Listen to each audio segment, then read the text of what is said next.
har aka kama ni a ƙasar Nijar aka yanke min hukuncin kisa, daga baya Allah ubangiji ya kwace ni. Auzu billahi samil alamin min shaitanir rajim, bismillahir rahmanir rahim.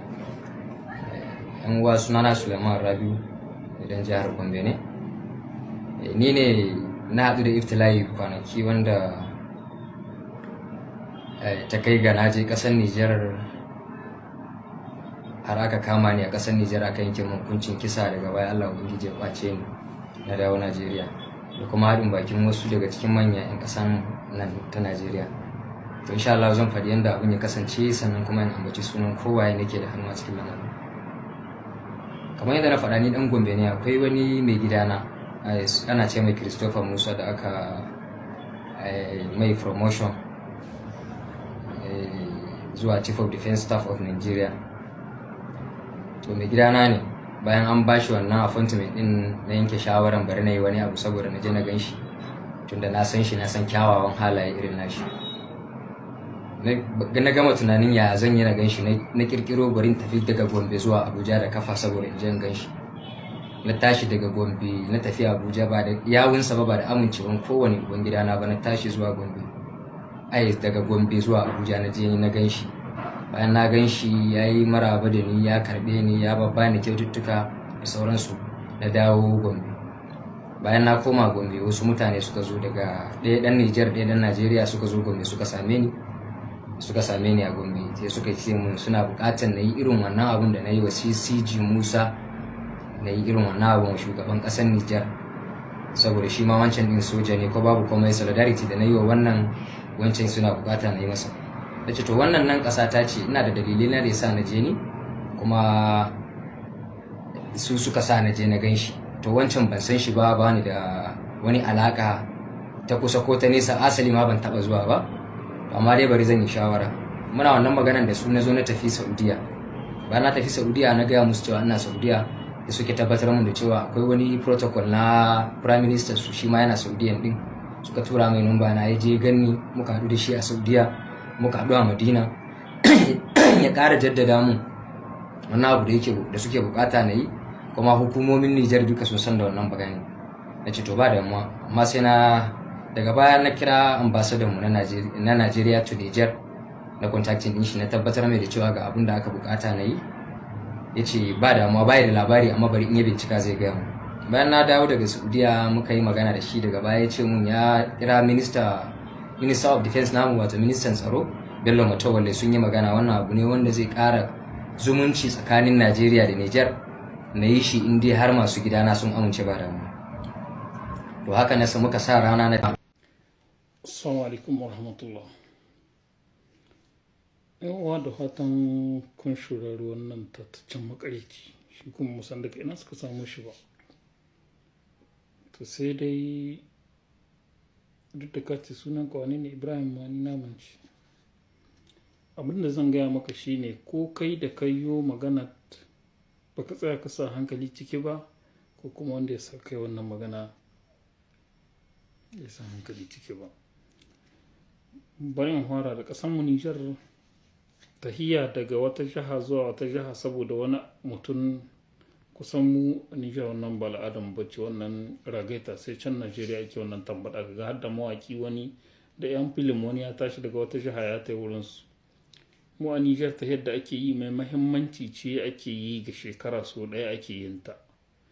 Wani mutum yake tashi daga nan Niamey, ko wata sallah da ake yi ake cewa 18 December, sai mutum ya tashi daga nan Niamey ya je jihar da za a yanta tun daga nan ƙasa, kuma duk garin da ya zo akan tarbe shi, akan yi mai tariya ta girmamawa. Madalla, kana magana cewa kaje kaga Christopher Musa, mu wannan bai shahe mu ba, tsakaninku ne. Inda ƙaryarka take da kace wani 'yan Nijar tare da wani ɗan Najeriya sun nemi ka yi irin wannan tahiyya ka zo Nijar. Waka zalika kace da sun ka neme ka da farko kace masu kana Saudiya, ko kai kama da ma'anda Saudiya mu sani ba. Sai kace sai suka ce maka akwai wani hadimin firaminista yana can Saudiya zai haɗuwa da kai ya ganka, duk dai ɗan kai ka yi tahiyya daga Gombe ka zo ne a me.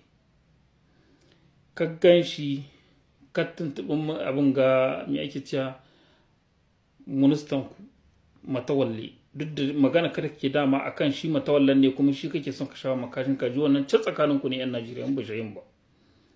Kace ka tuntuɓi ambasadan ku yace babu laifi ka taho daga Saudiya ka zo Gombe ka tako garin ka taho, sai dai inda kuskuren yake ba kai da ka taho daga Gombe da ka zo Kano ba mu ganka ba, da ka zo Katsina ba mu ganka ba, da ka zo bakin iyaka ba mu ganka ba, da ka zo Maradi ba wanda ya ganka, jihar Tawa ma dai ba su ganka ba, Doso shiru, Niyame ba mu ganka ba. To kaga tun daga nan in kana da hankali kai ka san ƙarya kake yi. Kace da ka zo sai aka ɗauke ka aka ka gubernora, da aka gubernora kenan option gwamnan jiha, cewa da ka zo sai aka baka wasu takardu aka ce ga suka tai ka miƙa ma shugaban ƙasa da sunan cewa daga Najeriya ka taho da wa'anga takardu ka kawo mashi. Sai ka tambaya mi a cikinsu aka faɗa maka cewa a sunan wasu mutane ne da ke ɗaukar nauyin ta'addanci 'yan Najeriya da ake son a wallafa. Haka ce. To yanzu kace da ka zo nan katar da Matawalle, ƙaramin ministan tsaro na Najeriya, katar da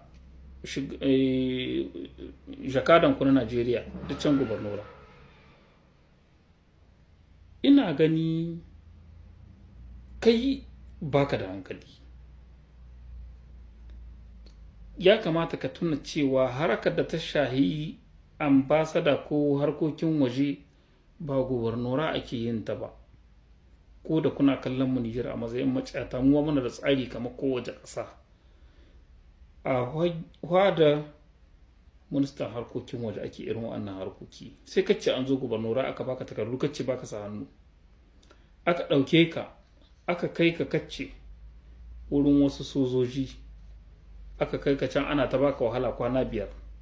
To wannan magana taka ƙarya ce, kai maƙaryaci ne, wanda ya turo kamar maƙaryaci ne. A Nijar muna da tsarin doka ba kara zuwa muke ba. Idan mutum ya yi laihi, soji in ya kama mutum ga daji ma, in ya zo gari yana miƙa shi ne ga jandarma ko ga folis, saboda aikinsu ne su bincike wannan aikinsu ne ba aikin soji ba ne. Kacce suka yi gana ma wahala, daga baya aka ɗauke ka aka ga gidan kaso. A gidan kaso akwai wasu 'yan Nijeriya mutum 24, akwai kuma sojojin Nijeriya 4. Kacce suna ba su horo, 'yan Boko Haram kin da aka kama su 20 da wani abu, da kuma sojojin Nijeriya 4. Kacce suna ba su horo. Ka san wannan magana ƙarya ce, domin ba zai yiwu ba a ce Nijar ta kama sojojin Najeriya ba tare da Najeriya ta yi magana ba, wannan ba zai taɓa yiwuwa ba. Na biyu kuma Nijar ba ƙasar da ke ba 'yan ta'adda horo ba ce su ta yi ta'addanci, wannan ƙarya gaki. Na uku kace an yanke maka hukuncin kisa. Shin yaushe ka zo har aka kama ka, har aka maka shari'a, har aka yanke maka hukuncin kisa da cikin 'yan watanni? Haba da Allah. Matsalar ku da Matawalle babu, bai yiwuwa ka ce mana Matawalle ya taso, ƙaramin ministan tsaron Najeriya ya zo nan Nijar da sunan ya shafa ma wasu kashin kaji, alhalin shi Matawallan nan ya yi dumu-dumu 'yan Najeriya suna zargin shi cewa shi ne ma jagoran 'yan ta'adda. Shi jagoran 'yan ta'adda ne zai zakwa na Nijar a haɗa kai da shi, a ce a ba wasu mutane a shafa musu kashin a wallafa sunan 'yan ta'adda.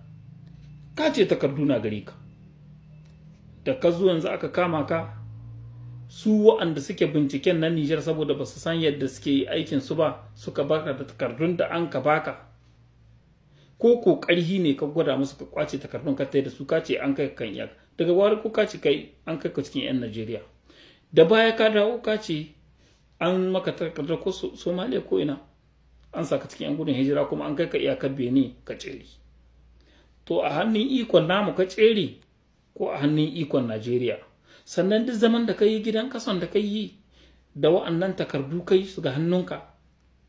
Habba 'yan Najeriya, duk yadda kuke gani, duk yadda kuke so ku shafa wannan gwamnati ta makashin kazi, ba zai yiwu ba. ya kamata ka huddo bidiyon ka lokacin da ka zo Yamai, tunda tahiyya aka gayyato ka kai, da ka zo ya kamata mu ga wata shaida ta ka wadda ka shigo ƙasar Nijar, ko kuma wata shaida da za ta nuna mana cewa lalle wane ya je Nijar. Yanzu magana da kake can kace da ka je can gida ka faɗa ma hukuma, ka faɗa ma AFCC, ka faɗa ma wani na kuta shawa can ƙasar ku ce mu shayi mu, amma abin da aka yi cikin ƙasar mu da kake hudi ƙarya ce. Ƙarya kake wanda aiko kama makareci ne, domin kai dai ba ka da kaman ma wanda za a dibi a ce kai har za a haɗa kai da kai a ce a taho da kai da Najeriya. Mu a Nijar tun da mai girma shugaban ƙasa ya hau saman mulki, Allah ya ƙara mashi lahiya, so ɗai wasu matasa suka hito da makaran su 4 suka zo suka yi tahiyya takanas, su ma tahiyyar da sun kayo don cika shekara 1 akan karagan mulki suka zo. Saboda haka na faɗa maka mu Nijar ba a tahiyya akan banza, mu ba irin wannan ragaita takunan ba a yin ta, irin waccan tambada da kuka saba da yan film karuwa da wacce shegantaka kowa ya ce ya ta yayi ta ya daga wata duniya. To yaushe ka cina ta samu zaman lahiyar da ka ratso ka cina da kafa kana tahiya, ka kwana ga hanya ka cina da mota ma sai mutum yayi wayo shoyo kan she wuce, ka ce ka ratso ta da kafa ka shigo Nijar, kuma duk yan washin dajin nan ba su ganka ba.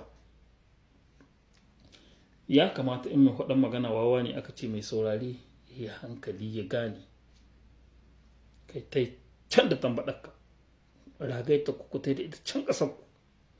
Mu a Nijar ba mu na irin wannan tambaɗa, ku tai can da kawo wannan shigantaka can da ku da matawalla in ya rataye shi za ku yi, in ma menene in ɓata mai suna za ka yi, in ma dai menene wannan tsakanin ku ne, mu ba mu da ruwan da wannan maragaita.